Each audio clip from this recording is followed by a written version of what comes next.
So welcome friends, what if Naruto was 6 paths power with Devil of the Uchiha in DXD movie? I understand it. I, Rias Gremory, have no more means. In other words, checkmate. Now, there is not a single one in my peerage who has any strength left. So I no longer have any chances in this rating game. Now that I think about it, I really didn't have any chance from the start, it was decided from the moment I accepted this game. There was no way in hell I could beat Riser, who is one of the best high-class devils in my first rating game. Moreover, without even a full peerage. Yes. The winner has been decided already, but that boy continues to stand up. Issei, he is the only one who continues to move forward towards Riser even under this situation. Tisk. Just drop out already. Riser was getting more and more impatient. I will never blue, Issei? No, blood, he's spitting out blood. Issei. Stop it. Please, we lost the game so. Bucko. Don't de-cough, I'll fulfill my promise, I'll save you from this trash. What? You dare insult this Riser, this high-class devil, I'll kill you. Gah. No, he got a hole in his stomach, no, at this rate. That's it, you know, Rias. A death in the rating game is considered an accident, right? Riser then smirked and started to gather magic in his right arm, ready to kill Issei in one last blast. No, Riser. Please, hick. Rias started crying while watching the scene. Ha ha ha, since you've been rebellious for a while now I need to show you what will happen if you confer. Riser stopped talking when he felt the huge amount of magic emanating from Rias. Why? Rias shouted at the top of her lungs while clutching her hair. Why? What did I do? Why'd I have to suffer like this? No, I don't want this, I don't want this life. No. Kya. Kuh. After that, Rias's magical power was so great it sent all the other 4 on the roof flying. And that caused Asia to land badly and drop out of the game. And then the same magical power that caused even the earth to tremble was gone abruptly. What in the underworld happened? Riser-sama, it seems Rias-sama's magical power has gone berserk and then depleted soon after. While Riser was conversing with his queen, Rias stood up slowly from her place. Oh, you can still stand after that outburst of magical power? As expected from my wife, ha ha ha. Bucko. While Riser was laughing his ass off, Rias was just blankly staring at her arm. Book. Just when Issei was about to approach his king he suddenly stopped. Her eyes, are they red? Rias's sky blue eyes are gone and now she has eyes like her crimson red hair with 3 black tomo-like things in a slightly gray circle. But that wasn't the reason he stopped. It was fear that he didn't feel in his entire life that forced him to stop. Even the heavenly dragon's aura in his left arm is worth shit in comparison to the aura his king was releasing right now. Interesting. Issei gasped at the voice of Rias. It was cold, dark, sinister, like the voice of a ghost. Poor Issei wouldn't know that the one in front of him right now is really a ghost. One that's called Ghost of the Uchiha. Oi, Rias. Riser quickly approached Rias and took her hand, was planning to. And swear just when Riser was about to touch her he realized that in the next moment his head was flying. Yes, flying, and his headless body stood in its original place. Riser-sama. In that instant, all the ultimate class devils and above watching the game abruptly stood up, and the reason for that. Impossible. How did she move this fast? There is no way a mere high-class devil can move at that speed. They all widened their eyes at once. It was understandable, after all Rias's speed was almost at high-level ultimate class devil. However, the 4 devil kings stood for another matter. They, like Issei, seemed to have noticed the girl's terrifying aura. Oh oi, you 3. Did you feel it? Why yeah, it gives me goosebumps. Why Rias Tan H have that thing? I don't know. The reason they were panicking is because they recognized that aura, rather a fraction of it. It was the aura of a war's maniac, the aura of a person that killed thousands upon thousands. They all experienced the civil war firsthand, so they will never forget this feeling. The feeling of death. If we look closely, it seems that even Rias herself seems surprised. What in the 6 paths? She said with disbelief in her voice. I just channeled a fraction of chakra to my hand and hit him lightly. She then looked at her arm again. This body, why is it so strong? Also, she then opened her devil wings. She widened her eyes even more and started to control them as if it's the first time she used them. Fuck, Rias. Ho, Riser already regenerated his head and started screaming before she grabbed him by the neck and lifted him up. A Jinchuriki? No, it's something else. Even a Jinchuriki won't survive a beheading. And this strange energy. I have it in my body too? It's familiar. Gah. Rias. Leave me this instant. Bucko. Yes, I remember now. Isn't this the energy required to perform the reincarnation ninjutsu of the outer path? But this quantity. Impossible. To have this much is absurd. Normally you would need to trade your life just to perform the jutsu once. The kid called it magical power? Oi, kid. The fuck are you? What? What do you mea? Answer. Now, after she said that she made eye contact with him, suddenly Riser's eyes became the same as Rias. What are you? I am a devil. What is a devil? A magical race that inhabit the underworld? Underworld? Like hell? Said Rias while looking at the purple sky. The moment she breaks eye contact with him, his eyes turn back to normal. Ha ha ha ha ha ha ha ha ha ha. Bucko. Suddenly Rias started laughing like a maniac and that frightened Issei that never saw his king like that. Fuck. Enough. Riser didn't like that and hit her with his fire's magic. Bucko. Fucker. Issei freaked out and tried to attack Riser. Fuck off. Riser then did the same to Issei, which caused him to drop out. Rias Grammari's pawn is out. Rias landed skillfully in the school's courtyard looking like nothing happened. What just happened? I didn't feel any chakra at all, but I sensed that magical power gathering in the air. But, no hand seals whatsoever? Rias raised a brow while looking at Riser at the top of the school. Riser-sama, should I take care of her? All right, end it fast. At once, my king. After those words, the one called Ubaluna charged at Rias. Rias seeing this, she smirked and made some weird hand signs and inhaled deeply as she said. Fire style. Majestic destroyer flame. And then from her mouth, she shot out an unbelievably large sea of flames towards the approaching queen. What? The sea of flame was so big, don't mention Ubaluna or even the school, it engulfed more than half of the battlefield, destroying everything in its way. Our Riser Phoenix queen out.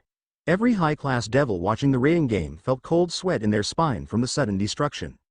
That attack wiped everything clean, even the ground was dark and still flickering from the heat. Rias narrowed her eyes when she saw Riser regenerating from thin air. That regeneration is even faster than the Edo Tensei. A devil. Does that mean I have that ability too? Rias looked at her bloody arms from Riser's previous attack and frowned. I don't think so. Then it's a bloodline trait? Kikiki, most curious. Rias, I don't care anymore, I'll kill you. The moment Riser comprehends what happened, he charged at Rias. And then it appeared.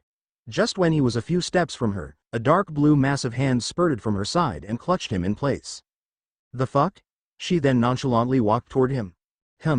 I wonder what other surprises you have for me. Blue. After she said that, and with her bare hand she stabbed him in the chest and plucked out his heart. Quote. She watched the beating heart in her hand as it crumbled to yellow flames and then Riser's chest, who recovered instantly. Interesting. How about a mind attack? She then clutched his hair to make eye contact and said. Tsukuyomi. Riser just noticed her eyes took another pattern and the next moment everything changed. The first thing he saw was the crimson-red sky, like his fiancée's hair. He tried to move but couldn't as he realized he had been constrained by a wooden-like pole. Kid. He then looked forward and noticed Rias standing with a katana in her hand. Even though he wondered when she did get it, he was more confused that the world seemed gray and a mix of white and black. Nothing personal. Just curse your fate that you picked my interest. And then without waiting for his response, she stabbed him in the chest, after which she purposefully started twisting the blade in his stomach until he passed out from pure pain. When he returned to his senses, he found everything back to the start, the same grayish world and everything. The only difference is that now there are 2 Rias instead of 1. You're going to get tortured here for 15 days, Then they stabbed him, and twisted until he passed out. Again. Everything back to start and now there are 3 Rias. He felt cold sweat in the back of his head. Don't tell me. Yes it is.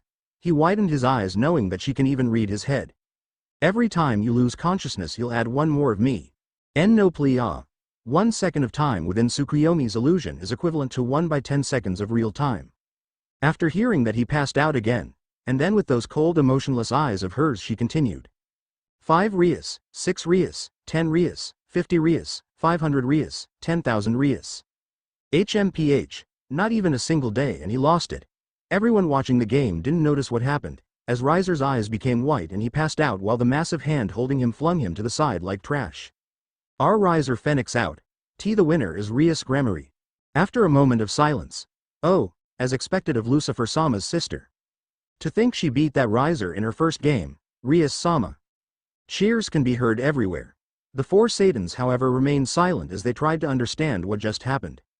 Rias's father finally calmed down and closed his eyes slowly, before opening them again and turning to his friend. Lord Phoenix. I'm very sorry that this engagement turned out like this. I know it's rude, but this engagement. You don't have to say any more, Lord Gremory. It was a good engagement for pure devils, but it looks like we both had too much greed. Both of us already have grandchildren. Maybe it's the greed as devils that made us crave for it. Or it is because we saw hell in the last war. No, I also forced my greed onto my daughter. In fact, I really want to thank your daughter for this. What my son lacked was defeat. He overestimated the ability of our clan. This will also be a good lesson for my son. Phoenix is not absolute. Just him learning that was enough for this engagement, Lord Gremory. Lord Phoenix. Lord Phoenix waved his hand and continued. Your daughter has good talent. Looks like the underworld won't be bored in the future. Yeah, I never knew she had such power. Lord Phoenix frowned at this. What do you mean? How come you didn't know? Father. The two men turned to the new voice. Sirzex. What's wrong? We have to talk, he said while looking at the other lord. Then I shall take my leave now, Lord Gremory. Lord Phoenix stood up and made his way out of the balcony. I see. See you later, friend, and sorry about this. Don't mind it, said Lord Phoenix as he left while waving his hand. After that, Sirzex sat down. Did you feel it? Lord Gremory's face turned serious at that statement. Why does she have that? How come I know nothing about this? He asked his son. I don't know, I just know about it like you. That's impossible. If you really don't know about this, then it makes no sense at all. While the two started to get impatient, another voice sounded out. You too. They turned to the voice. Ajuka-sama? What is it, Ajuka? Look at this, he said as he handed them a tablet-like device. This is red eyes. On the screen was the face of Rias from the rating game. That's right. Look, the moment she had that outburst of demonic energy, she got those eyes, and if I remember correctly, it's the same moment she began to release that sinister aura. After that explanation, everyone became silent, until Lord Gremory breaks it. I never saw or heard or even read about anything like this. Are you sure, father? The other two looked at the oldest devil in the room. Definitely, if something like that exists in our bloodline, I would be the first one to know about it. Sirzex sighed and replied. I see. He then turned to Ajuka. Can I count on you for this? I don't have any clue at the moment, but I'll see what I can find. Sirzex nodded and looked at the ceiling. Let's just hope it's nothing serious. He then flared his power and said, if anything happens to my cute little Rhea, I'll go on a rampage. The other two sweat dropped at this. Rias just tossed Riser to the side and then she heard something about winning a game. Game? Yes, a rating game. She then frowned as she felt new memories flood her mind. Gremory. Rias Gremory. That's me right now. He then looked at his arm. What an interesting world. Oh, is the original still here? After he said that, he looked around and thought, well, I have no plans for now. Rias then closed her eyes. Just when she closed them, her peerage appeared from a magical circle together with her sister-in-law Graphia. Bucko. They all rushed at her. Thank goodness, she doesn't have that scary aura. Thought Issei as he went with his peerage to their king. Just when they reached her, she opened her eyes. Rias. Just when she opened her eyes, she was hugged by her queen. Akano. You did it, Rias. Did WH, she then widened her eyes. Yes. The rating game. Where is Riser? WH, Rias-sama, the rating game has ended. She turned to Graphia in shock and then she said in a sorrowful voice. I see. So I lost after all. That's incorrect, Rias-sama. Bucko. Could it be that you don't remember what you did? She turned to her knight. What did I do? Why, you beat his ass. She frowned. Who? That fucker, Riser, replied Issei in his place, and she widened her eyes in shock. Me, beat Riser. She then turned to look around and found Riser unconscious in the ground and his sister that was trying to make him drink what she thought was a phoenix tears. Oni-sama. Soon after he woke up and then turned to Rias.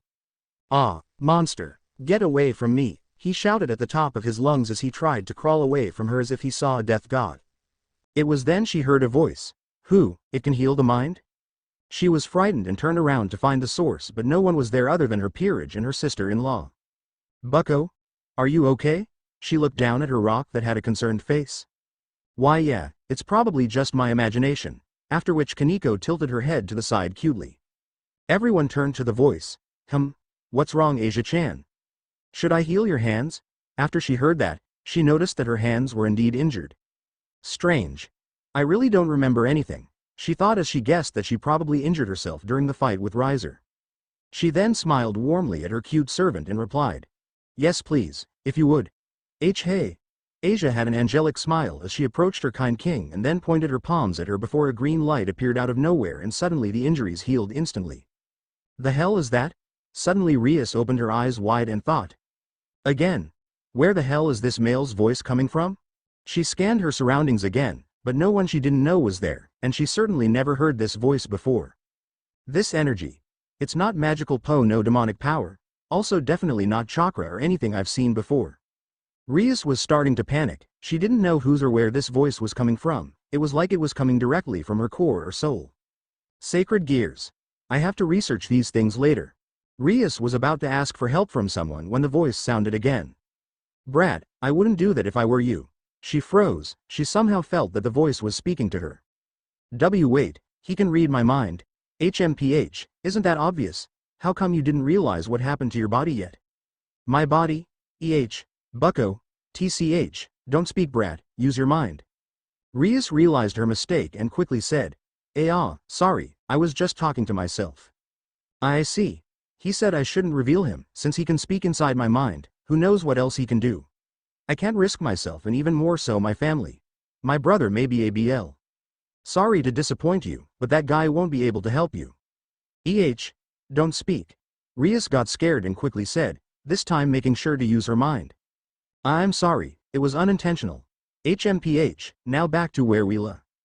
That's right. Why can't my brother help me? And why can you read my mind? No, just who are you? Don't interrupt me brat, you don't want to anger me. Rias didn't like the way he talked to her. Hey, who do you think you are? I'll have you know, my bro. Suddenly the world turned black and gray and then someone lifted her from her throat. I can't Brea, she struggled to breath while trying to see who dared to attack her. Hick. However, when she saw the culprit, she couldn't help but yelp in fear. He was otherworldly, a large and tall man with long spiky black hair like a lion, and he was wearing some kind of old red-like armor and beneath it something like a purple kimono, but what scared her the most was his piercing black eyes like the abyss itself. Also that strong killing intent that he was releasing even though she can only feel a fraction of it as she was still inexperienced and naive. Now she was shaking from fear and even some tears formed in her eyes. Oh. Where did all your previous demeanor go? He tightened his grip as he said that. Hick, I'm sorry, Hick. She started to cry for real after he teased her just a little. TCH, weak. Kya. He released his grip and she dropped to the ground. Hick. She continued to cry, but unfortunately for her that only served to anger the man more. Shut up. Hick. After which she crawled away and stopped crying reluctantly while scared to the brim. Now she understands that this man will kill her any moment if he wanted to, and wouldn't even bat an eye while doing it. The man smiled at her. That's more like it. First of all, you don't need help in the first place. She gave him a questionable gaze. Sigh, truly a trash, even after I brought you to our mindscape you still won't notice it? And now that he said it, where is this place? He said our mindscape. Wait ours? The man obviously knows what she's thinking and grinned as he said while pointing at her and then himself. Exactly, you and me, we are the same person. Rias widened her eyes and thought that this man was crazy. Does he think I'm some stupid little girl or something? No, he's crazy. I can't believe you still don't recognize what happened to yourself. He looked disappointed and then approached her. And no, get away from me. When she saw him approaching she paused and tried to run away. Kya, however he instantly appeared in front of her and grabbed her head. Please, no. The moment she made eye contact with him, the last thing she remembered was his crimson strange eyes before she lost consciousness. After an unknown amount of time, Rias regained her consciousness.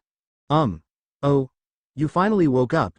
She looked towards the man who's leaning in the ground a little away from her and then, surprisingly didn't freak out but calmly stood up. She kept looking at him, to which he frowned and said. What?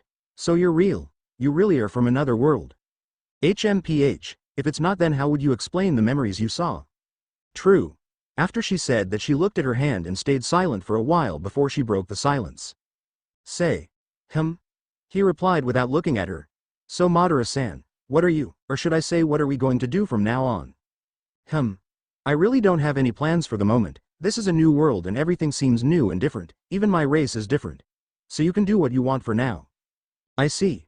Rias then looked down and thought for a moment before she raised her head again and said. Then what about you? Madara finally turned to her and said uninterested. I'll just observe from here, since we are two in one. Technically we are the same person, so anything you do is like me doing it, and likewise. I see. Also, since my soul is enormous compared to yours, I hold more authority over our body than you, so keep that in mind. Rias nodded at him, to which he smiled and continued. Since we are in our mindscape, the time in the real world should remain the same, so you don't have to worry about it. Okay. Now then, I'll send you back now, and remember not to reveal me, as that will inconvenience us. Yes, I know, she said convinced, to which Madara relaxed a bit and sent her back to the real world.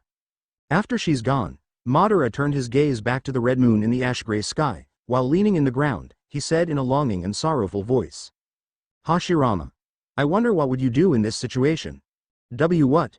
He said pervertedly as he fell on her breasts. Please. Let me stay like this for a bit. Oh, of course. And so they stayed in that position while everybody else watched. Some were curious while one was actually jealous. Unfair. Asia said while looking towards the two. Pervert. Era. However, no one there realized that the moment Rias hugged Issei an interesting encounter happened, one that surely no one expected. This is, said Madara as he raised a brow. The moment the brat hugged the kid, I felt a powerful presence in him and decided to check it out. I certainly didn't expect this. He was currently in a volcanic area where the earth and soil was red, and in the distance a huge mountain could be seen. The aura is coming from there. He was looking in the said mountain direction. Alright, let's see who could have this much presence. The moment he said that, he disappeared from his place. He was moving so fast that could put a high-class devil in shame, and that without using any chakra at all. Oh, when he reached the mountain he could see that in its foot there was a huge and majestic cave.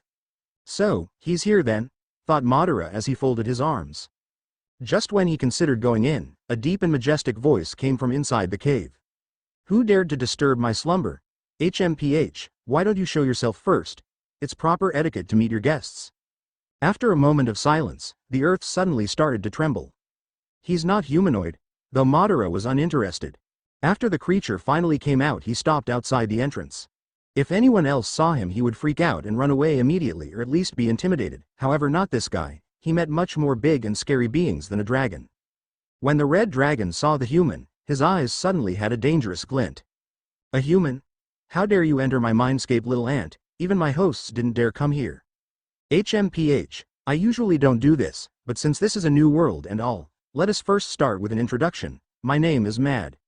Silence. The dragon suddenly shouted, which caused tremors in the area. I don't have to know your name, lil ant. You don't deserve having me hearing it. You're just an uncultured beast after all. After Madara said that, he immediately activated his Sharingan. I'll just have to take you then. After he said that, the dragon suddenly jolted in his place. Now, just when he thought that he had taken control of the beast, he was suddenly hit by a huge tail from the side. Gah! He was hit so hard that he flew 200 meters to the sky before landing harshly on a rocky hill. Ha! A mere human dared to control my body?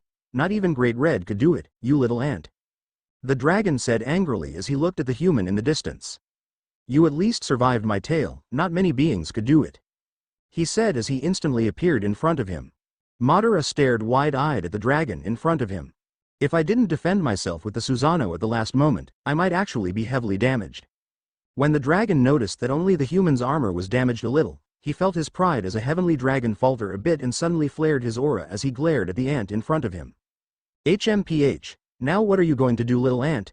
If you seek forgiveness, then it's futile. I'll have. Shut up. What? You dare interrupt me?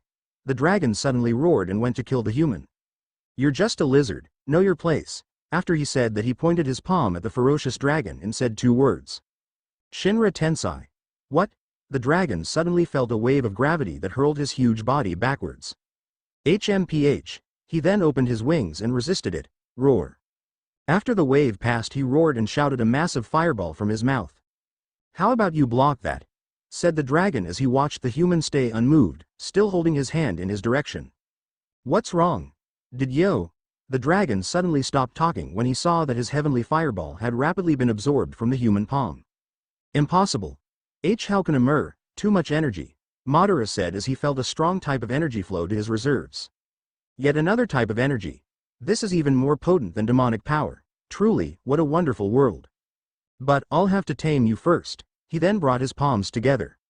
And from between his palms a strange black orb appeared out of nowhere. He gently spread his arms and let the orb fly to the sky. What the hell is that? Thought the dragon as he glared at the strange orb that flew in his mindscape. The orb flew slowly to the sky until it completely blocked the sun. Madara brought his palms together again and said two words. Chibaku Tensai. The moment he said that, the orb suddenly radiated a blinding white light that engulfed the entire area. What? Said the dragon confused as he noticed that from the orb a terrifying gravity force was generated. It's gradually increasing. What's this? I never saw anything like this in my eternal life. Magic? No, it's something else. Too slow, said Madara as he frowned. He then smirked and used his demonic energy. After he did so, the orb suddenly turned dark red and doubled in size. Wah! Before the dragon could react, the terrifying surge of gravity instantly dragged him to the orb together with his cave and the entire landscape around him. And strangely only the area where the human was standing remained intact. After some time it finally ended and in the sky an enormous boulder was looming above the equally enormous hole. HMPH, a lizard should know its place, said Madara uninterested as he stared blankly at it. Boom! Roar! Suddenly the boulder burst to pieces as a loud roar and a terrifying red beam of light shot from inside it towards Madara. Madara didn't even have time to dodge as he hastily raised one hand to absorb it. HMPH, it's futile, said Madara as he smirked while absorbing the 20 meters in radius beam. Roar! After another roar from the dragon, the beam that originally was 20 meters in radius now became 40 meters. HMPH, Madara then raised another hand and continued to absorb it again. Too much energy for a single lizard, let this Madara take care of it for you. Madara's grin widened as he felt more and more of this powerful energy enter his reserves. The dragon suddenly realized what Madara was doing and stopped his attack abruptly. What's wrong? Is that all you've got? Said Madara as he tried to provoke it to attack again. TCH. Grunted the dragon in annoyance of the human that actually took advantage of his temper to obtain his heavenly draconic energy. He then looked around at the absurd damage caused by that strange orb. Now that he thinks about it, there is no way in hell a human can fight on par with him, so he looked again at the strange man, this time thoroughly checking his identity. Now instead of the black or the strange red pattern eyes, now he has some sort of purple ripples with black circles. He also has red armor, but it seems it's just an ordinary item that you can find in the human's world. After that he tried to thoroughly sense the aura of the man. Then he widened his eyes wide and blurted out. You, what in the world are you? What do you mean? Replied Madara as he folded his arms again. You are not human, or at least you're not human anymore. Madara understood where the lizard was going and smirked. Well, I was going to introduce myself before you started the dance. Dance? Whatever, why do you have demonic energy? You also have a human soul, even though your soul is on par with a dragon's soul, so it's not human in any way, and also chakra. Why on earth would a non-yokai have chakra? And this quantity too? Just what the hell are you really? The dragon was speechless as he listed all that he could sense from the man, even though he was sure that was not everything as he could barely sense something unworldly deep inside the man. HMPH, I have too many names, but well in my current state you could call me Sage of 6 Paths, no since I could use the magic path then I'm Sage of 7 Paths. Sage of 7 Paths? I never heard that name before. Thought the dragon as he tried to remember it from his memory. Yes, I'm Sage of 7 Paths Madara Uchiha. Madara introduced himself and then looked silently at the creature in the sky. What? Introduce yourself already, fucking lizard. The dragon suddenly flared his power and glared at the man in front of him. Well, since he introduced himself, I should do it too, although there is no way he doesn't know who I am. Is he mocking me now? The dragon glared for a couple more seconds before he sighed and straightened himself. Ahem, I'm one of the 2 heavenly dragons and the one and only Red Dragon Emperor Diedrich. He said proudly as he flared his terrifying heavenly draconic aura. Dragon? What's that? Is that what you call oversized lizards here? Said Madara in amusement, however on the inside he thought. I remember that name in the brat's memory, so this is how sacred gears work. It's just like a Jinchuriki, or is it just limited to the Longinus? If glares could kill, then Madara would die thousands of times. Smirk. However, the poor Diedrich didn't know that Madara's eyes can actually kill with a glare, so glaring at him will just make him look down on you. After a couple of seconds of Diedrich's glaring and Madara's amusement, the dragon sighed and said, "Well then, Sage of Seven Paths, what do you want from this great me?" "Nothing much, I just came to check the presence I felt in that kid." "Kid? You mean my host?" "Pretty much. I can feel that you originate from the Gremory Princess's body, is she also your host?" "HMPH, don't put me in the same place as you. I just gave her permission to use our body as that would work better for me right now." "Our body? So you've taken control over her body? But how did you do it?" "HMPH, why should I tell you?" Diedrich's eyes twitched and Madara turned around to leave. "Don't tell me you're planning to leave. I think you already know that this is my mindscape. Did you think I'll let you go that easily?" After the dragon said that, he waved his hand and everything returned to its original state, even their position changed back to the cave's entrance. "HMPH, see you later, Red Lizard Emperor." After Madara said that, he exploded to white smoke. He actually managed to leave. Diedrich was absolutely enraged as he noticed that he couldn't feel the man's presence anymore. Roar. "The next time he comes here, I'll definitely obliterate his existence," thought the heavenly dragon as he shouted a deafening roar that caused the entire landscape to tremble. In the human world and in the student council room of Kuo Academy, two beautiful girls were watching the rating game from start until it finished with a dozen monitors hanging in the air. "President?" the busty girl asked her president as she adjusted her glasses. "Yes, I know," the other girl replied as she adjusted her own glasses. Perhaps no one noticed it because of Rias's sudden flashy display, but that flame earlier was definitely not magic. There was no magic circle. Is it her bloodline power? "I don't think so, Tsubaki. That was, how should I say it, it was a normal fire." "What? What I'm saying is that fire was not her power of destruction but a normal fire." Tsubaki. Once she heard that she produced a magic circle and in the monitors, a replay of Rias's flame attack was displayed. "You are right, President, this fire has a natural color instead of Rias-sama's power of destruction that has a mix of black and red." While Sona was watching the replay, she noticed that the flame actually came out from her mouth instead of a magic circle. "It's almost like a dragon." Sona shakes her head as she says, "Nothing. Anyway, we shouldn't pry on someone else's secrets, especially someone close to me. Instead, we should congratulate her first win, Tsubaki." "Yes, President, I'll prepare for your departure to the underworld." After her queen disappeared with a magic circle to the underworld, Sona relaxed in her chair and a little smile adored her face. "You really did it, Rias." After Madara returned to his mindscape, his face immediately turned serious. "To think a random lizard would be that strong. As I expected, good thing I was cautious and used the brat as a precaution. Who knows what other formidable creatures roam this peculiar world." After he said that, he looked at the cracks in his armor, and in a moment it was repaired. "I can tell that lizard wasn't even serious. Well, not that I was myself, but still, not even a scratch?" He remembered when he used the magically empowered Shibaku Tensai technique earlier, that one was 3 times stronger than the normal one, and how the lizard was unscratched. Impenetrable skin and He lifted his right hand a little, and from his palm a ferocious red flame was growling. "Interesting, let's see what you can do, little boy." After he said that, he lifted the other hand and from it a blue flame emerged. He dropped the blue one on the ferocious red flame and instantly activated his Sharingan to observe the reaction. Roar. The red flame actually roared and swallowed the blue one. "This is," said Madara as he widened his crimson eyes. "Could it be?" He then made another blue flame, this one much bigger than the previous. He again dropped it and let the red flame absorb it. After it swallowed the flame this time, it grew a little in size, and with his Sharingan he could see that the color had changed by 0.00005%. Kikiki. Well, I definitely didn't expect this." Madara smirked and produced another blue flame. "Let's see if I can tame you." And after he repeated the process countless times. "I've got you now."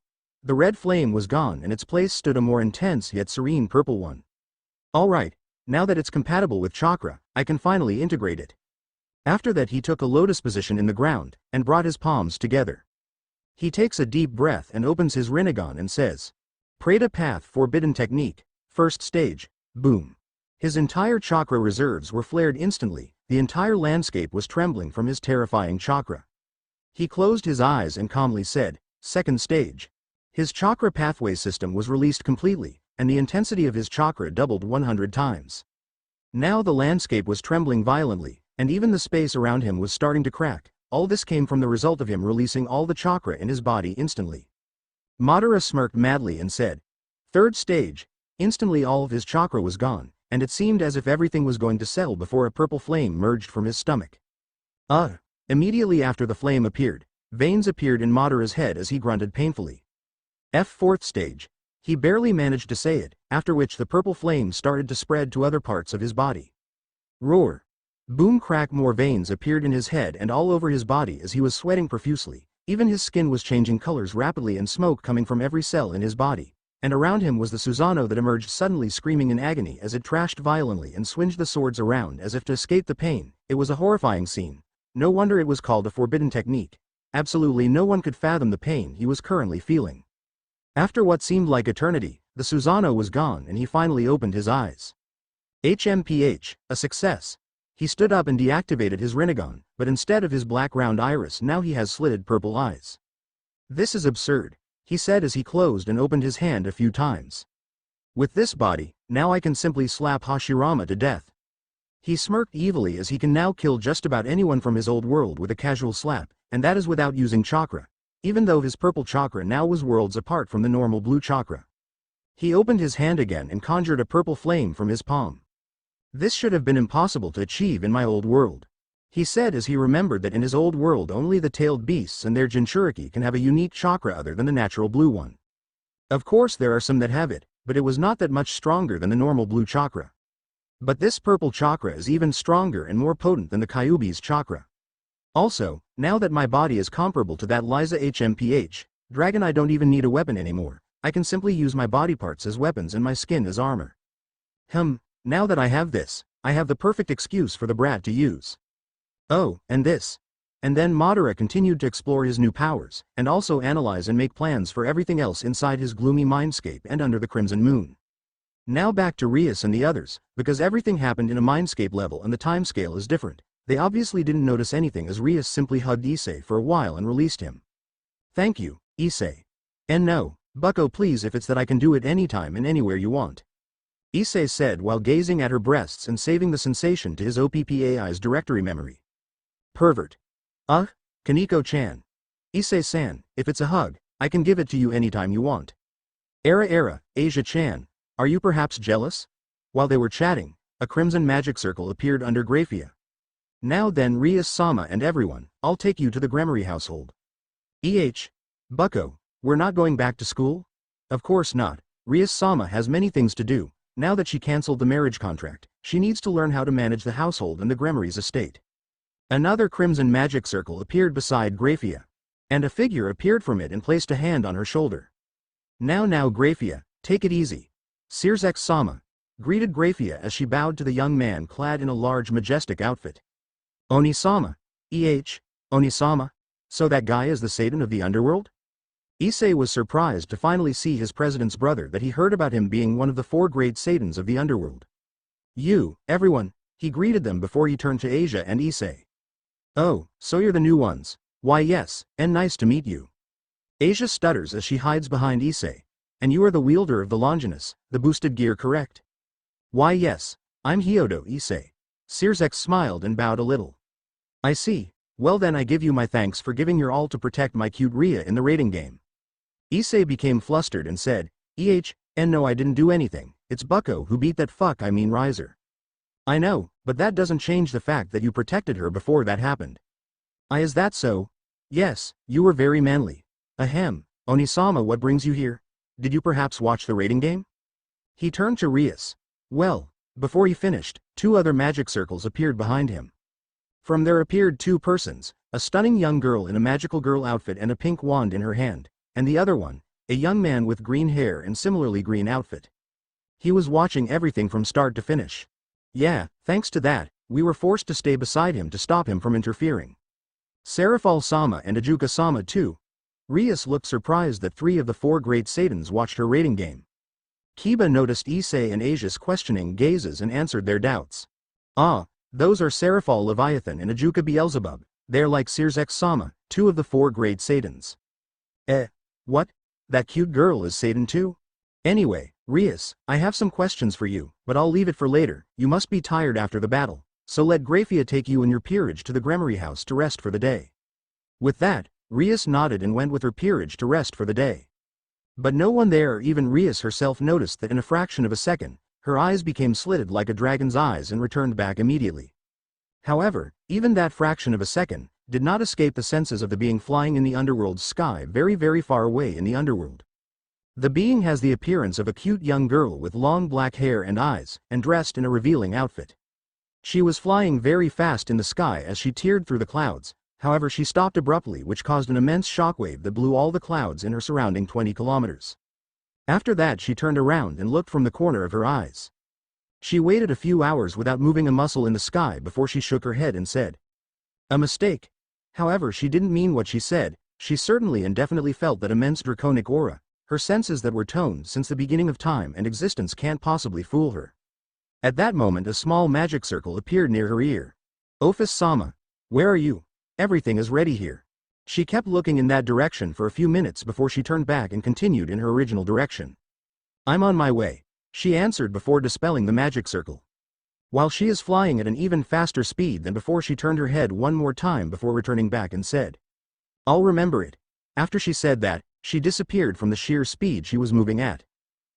Rias suddenly gasped as she jumped from her bed while covered in cold sweat. Ha! Ha! She was breathing heavily as her eyes trembled from the nightmare she just experienced. Again, tonight too." After she calmed down, she muttered that with a quivered voice as curled up while sitting in her bed.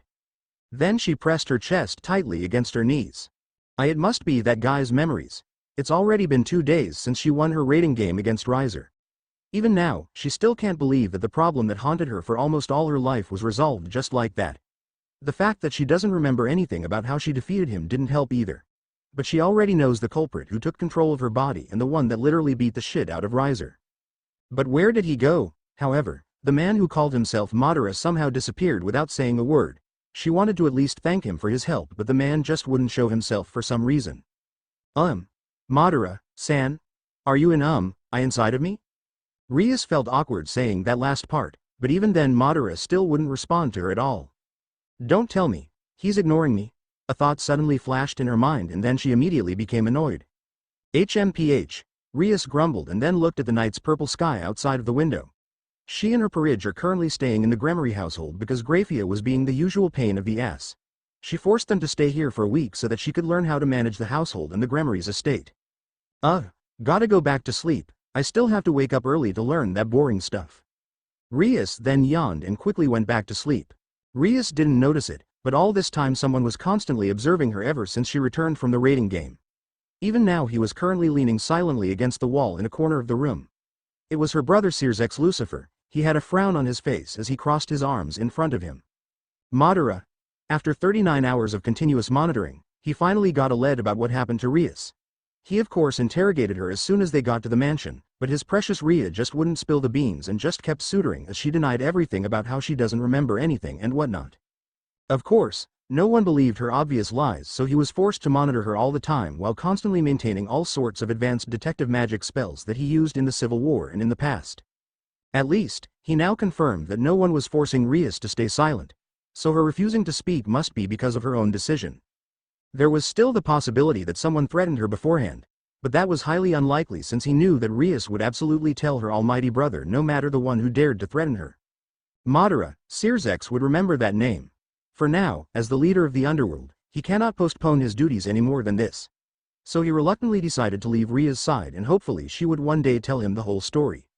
Sleep well, Rias. Searsex went and stroked his sister's head one last time before he invoked a teleportation magic circle and disappeared from the room. After Mao Lucifer's presence was completely gone, Rias slowly opened her eyes. However, instead of the beautiful blue eyes that anyone would expect, right now they were in the shape of slitted purple like the ones you would see in a reptile creature. Rias just stared blankly at the ceiling as she blinked once, twice, thrice, and then her eyes transformed yet again to a dark color. As soon as her eyes took on the obsidian-like color, Rias immediately lifted her hands and then she made some kind of hand signs as she muttered calmly. Doten.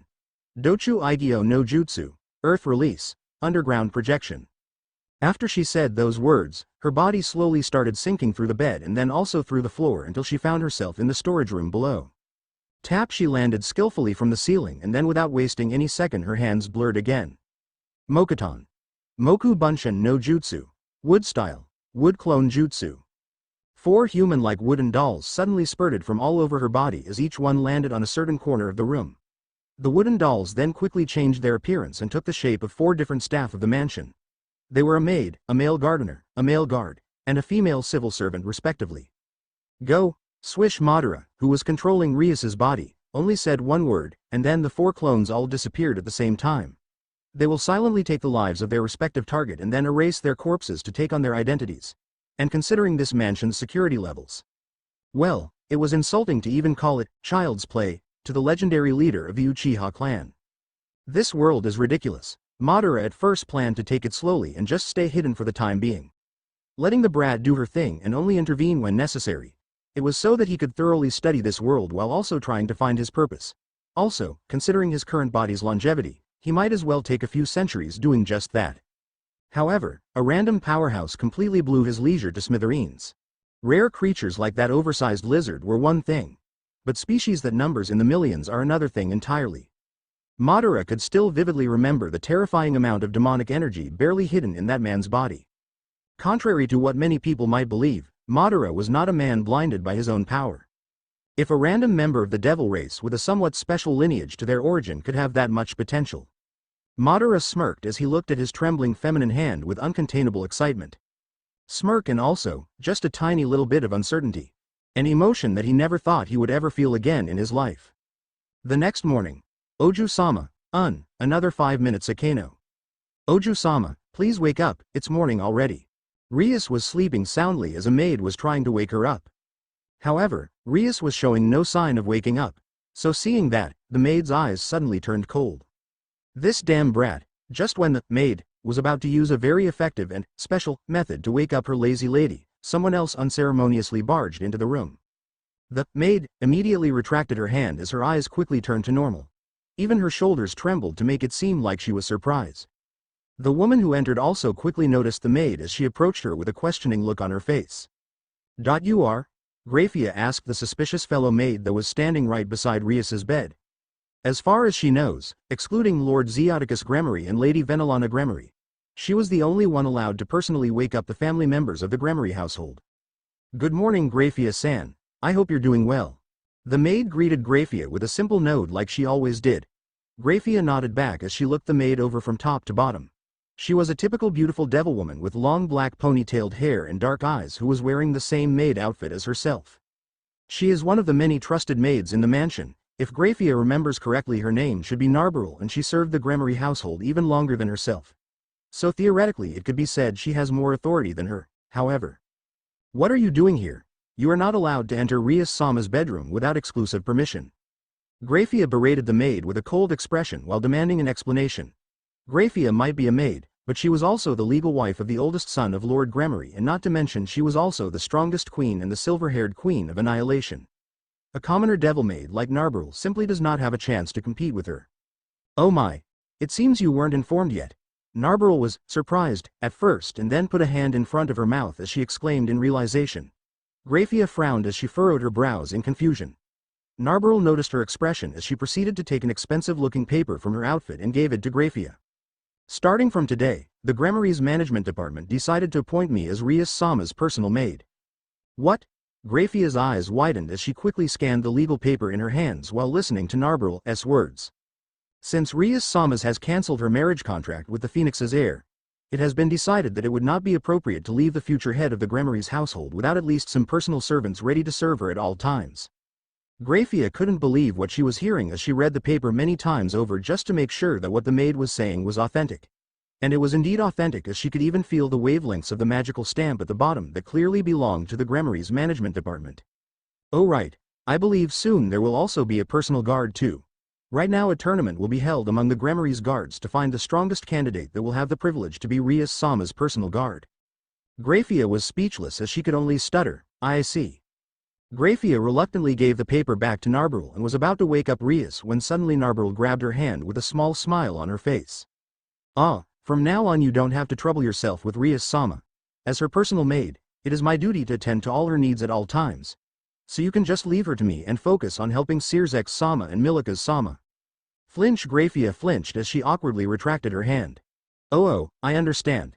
Aren't you happy to spend more time with your family starting from today? Narberl said as she chuckled in amusement. Hearing her kind words, Graphia couldn't help smiling back at her. Yeah, I guess you're right. And Madara, who was in the mindscape closely watching his clone's utter success in infiltrating the Gramarye household, rolled his eyes in contempt. It seems he would need to start by strengthening the laughable security protocols in the mansion first. After Graphia learned about the new development from Narberl, she swiftly provided her with a short set of advice and a complete summary about Rias's usual routine. Then she patted Narberl's shoulder a few times and teleported away using a teleportation circle. Now left alone in the bedroom with its owner still asleep, Narberl quickly turned to the bed and stared at Rias. As a clone of Madara, Narberl shares all of his memories and thus by extension all of Rias's too. Now that Graphia reminded her about Rias's utterly ridiculous routine, she immediately became enraged and thought that she would not allow such a powerful body to go to waste like that. But to do that, she will first need to get permission from Madara. After all, the original shares the same body as the devil. After a quick mental communication, she received a "do it" permit. As soon as she received the order, Narberl didn't waste any second as she immediately grabbed the side of the bed with one hand and then she easily flipped the whole thing over. Kya? Since Rias was still asleep in the bed, she got thrown away and fell awkwardly to the floor. What happened? Rias immediately stood back up as she looked around the room in panic. Her naked body is on full display. Brat, it's me? Rias turned her head to the owner of the voice and furrowed her brows in confusion. What are you doing here? Where is Graphia? When she noticed the maid, Rias dropped her guard a bit but then noticed the bed hanging helplessly from her hand. What are you doing? Rias became alerted as she took a few steps back away from the silent Narberl. She only managed to take 2 steps before a familiar voice sounded in her head. Calm down, brat, that's my clone. When she heard Madara's voice, Rias's eyes widened. Madara. Where have you been all this time? Even though I called you so many times, why wouldn't you answer me? I couldn't, your brother was nearby. Onisama? That man was closely monitoring us for almost 2 days now. But I didn't see him at all, as if you can detect anything with your trash ability. Don't overestimate yourself, brat. Rias flinched from the cold tone of Madara, but. When she was about to defend herself, Rias noticed the maid who casually placed her bed back to its place and started walking towards her closet. Madara swiftly answered her unspoken question. That maid over there is my clone. From now on she will become your personal maid. See clone, personal maid. However, that will only be on the surface, as the clone will mostly follow my orders and will not be around you most of the time. As Madara explained to her, Rias watched the maid blankly with her mouth wide open as the supposed clone of Madara opened her closet and took out a clean set of her clothes. The maid then nodded to herself and suddenly threw them at her. What are you doing? Rias quickly brought up her hands and catched the clothes before they hit her face. She then looked at them and found out that they were a blue jacket and skin-tight black leggings. Definitely not casual clothes for indoor activity. Rias suddenly had a very bad feeling about this. Don't tell me. It's time for training, brat. Why, you're joking, right? Rias paled considerably as she noticed the expression on the face of the maid that was slowly walking towards her. Smirk in her nightmares, Rias has seen just a tiny glimpse of what kind of training Madara was talking about. She even prayed to every god out there to never see the rest of it. Gulp, Madara. Rias took a few steps back as she gulped in uncertainty. Madara-san. And that was how Rias started her exclusive training under none other than the legendary leader of the Uchiha clan, Madara Uchiha himself. Rias will later realize that this is the biggest pivotal moment in her life. One that will surely shake the entire underworld and perhaps even the other realms as well. A few hours after Graphia left Rias's room, Yuto Kiba could be seen standing in the garden while holding a sword in his hand. Yuto is a handsome young man with short blonde hair, blue eyes and a mole underneath his left eye. But all that was ruined as he currently had a deep frown in his face. Too slow. After he watched Rias's performance in the rating game, to say that Yuto was surprised would be an understatement. // as her knight and as Rias Gramarye's sword, Yuto felt utterly ashamed of himself. A knight that is slower than his master is but a dead weight to his king. Those were the wise words of his sword mentor that Yuto took very seriously to his heart. Yuto took a stance and then using his entire strength he slashed horizontally as fast as he could. His incredible swordsmanship together with his enhanced devil body produced a strong gust of wind that swept across the garden and then struck a tree, leaving a huge mark in its trunk. It was a great display of skill that many knights high-class devils could never hope to achieve. grip, but instead of that, Yuto could only see just how far he was from reaching Rias's level. Damn it. Yuto clearly remembers that moment, the shocking moment Rias slashed with her bare hand to behead Riser. Devils who rely on their magic might not have noticed. Or rather, at most they might only recognize the speed. The mere speed at which his king's slender arm moved. Quote. But that was only an outcome, a natural outcome of the godly level of technique and an almost supernatural madness of refinement. The way her joints moved, the way her body shifted to the side, the way she positioned her center of gravity, the way she meticulously moved her spine, the fact that she controlled every single muscle fiber to generate the ultimate maximum of kinetic energy. As a swordsman, Yuto could only marvel at such a terrifying display of skill. Yuto gritted his teeth as he kept swinging his sword like a madman. Swing, swing, swing. He needed to get stronger, way stronger. Otherwise, at his current level, he wouldn't be able to face Rias anymore. At the same time, and in the capital of the Satan territory, commonly known as the capital of the underworld, Lilith. Sears was sitting behind his desk as he was dealing with a huge number of papers that accumulated during the time he was watching over Rias. Knock knock, enter. At that moment, someone knocked on the door and Sears answered without moving his eyes from the paper in his hands. Excuse me. The one who entered was Grafia as she gracefully closed the door behind her and moved to stand silently beside her husband. Sears stamped the paper he was holding before putting it to the side and picking a new one. After looking at it for a moment, he asked without looking at Grafia. What's wrong? Did something happen? It's about Rias. The moment he heard his sister's name, Sears squeezed the paper in his hand as he asked with a frown. What about Ria? Grafia then explained what happened in the Gremory mansion and how Rias got a personal maid and everything. Sigh, you scared me. If that is all that happened, then I don't see what the problem is. After hearing her explanation, Sears sighed in relief and continued with his work. Seeing his relaxed attitude, Grafia furrowed her brows and said, Don't you think it's suspicious? What is? The Gremory's management department? Yes, for them to only now decide. Grafia couldn't find the right words to finish her piece, but Sears know what she means. As the oldest son of the Gremory's family, Sears was initially the original heir of the household, but because of his achievement in the Civil War Sears became the Satan Lucifer and the leader of the 4 great Satans. Since he was now in the position of a ruler of the underworld and the one who was in charge of domestic affairs in the entire underworld, it became counterproductive for him to inherit the Gremory's name. So that responsibility naturally fell to his one and only sibling, Rias Gremory. But his cute sister was simply not prepared for that position. She even once publicly announced her uninterest in the matter, which caused no small amount of discontent and complaints in the Gremory's estate. Moreover, after he and Grafia were blessed with their first child, the tension in the Gremory's territory suddenly increased as the attention shifted from Rias to his son Milika's Gremory, proclaiming that as the son of the current Satan Lucifer, he should be the one to inherit the Gremory's household. Of course, Sears and his father rejected those demands immediately and used the engagement with the Phoenix household as a card to hold Rias's position as the heir. The opposed party then has no choice but to gnash their thumbs because the Phoenix clan is also one of the remaining 32 devil clans of the 72 pillars and holds the rank of Marquis. And as being the brother of the next heir to the Phoenix clan and a potential heir himself, Riser Phoenix engagement with the heir of the Gremory clan would benefit both clans greatly and the pure blood devils as a whole. However, that card was just recently broken. Worse, by Rias herself. So Sears together with his father prepared to face the opposing party again, this time also using his authority as leader of the underworld to force them down. Even if that act would cause even more political trouble in the bigger picture. But look and behold, the Gremory's clan actually decided to assign a personal maid and a guard to Rias, clearly showing their intention in embracing her as the true heir. Grafia was trying to say that the very fact that they're doing something like this instead of opposing definitely smells fishy. Sears put the paper down and massaged his eyes with a tired expression. Regardless of their motive, if they decided to increase the security around Ria, then I'm all ears to accept it. That is, true, I guess. The two then stayed silent for a few seconds before Grafia broke the silence again. Oh, I forgot to mention. This morning Rias took Narbril with her and went to train in the forest. Grafia dropped a bomb casually as if nothing was strange about it. Sears stared blankly at his desk for a solid 10 seconds before he blurted out. What? Pathetic. Back in the Gremory's territory, in the forest west to the mansion, where monsters and wild animals reside.